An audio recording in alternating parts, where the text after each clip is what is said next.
Hi viewers, இன்றைக்கி நம்ம வீடியோவில் பீஸா எப்படி பண்ணுறதுன்னு பார்க்கலாம். இப்போ நம்ம பீஸா ரெடி பண்ணுறதுக்கு ஒரு பவுலில் 2 கப் மைதா மாவு சேர்த்துக்கலாம்.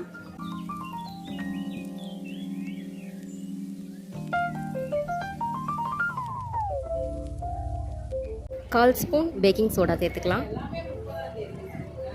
பிஞ்ச் சால்ட் சேர்த்துக்கலாம்.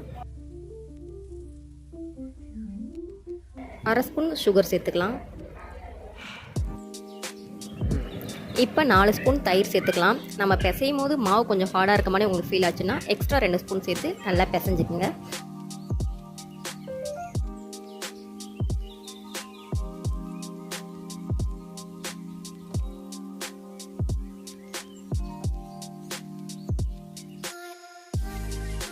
அதை கொஞ்சம் நேரம் ஒரு 10 மினிட்ஸ் ஊற விடுங்க.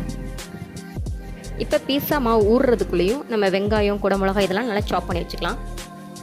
இப்போ நம்ம பீஸா மாவு நல்லா சாஃப்டாக ரெடி ஆகிடுச்சு. இப்போ அதை நல்லா தட்டிட்டு அதை ஒரு ஸ்பூன் வச்சு நல்லா குத்தி விட்டுக்கலாம். இதுக்கப்புறம் நம்ம பீஸா சாஸ் எடுத்து அதை நல்லா ஒரு 2 ஸ்பூன் போட்டு நல்லா அப்ளை பண்ணி விட்டுக்கலாம்.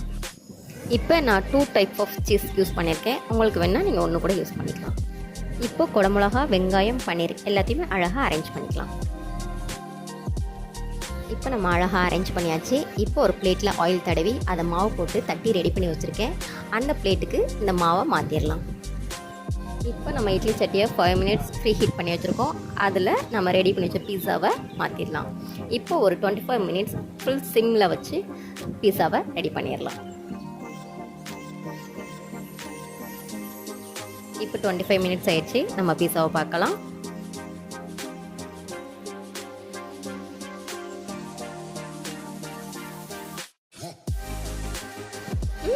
சூப்பர். இப்போ எம்மி பீஸா ரெடி ஆயிடுச்சு.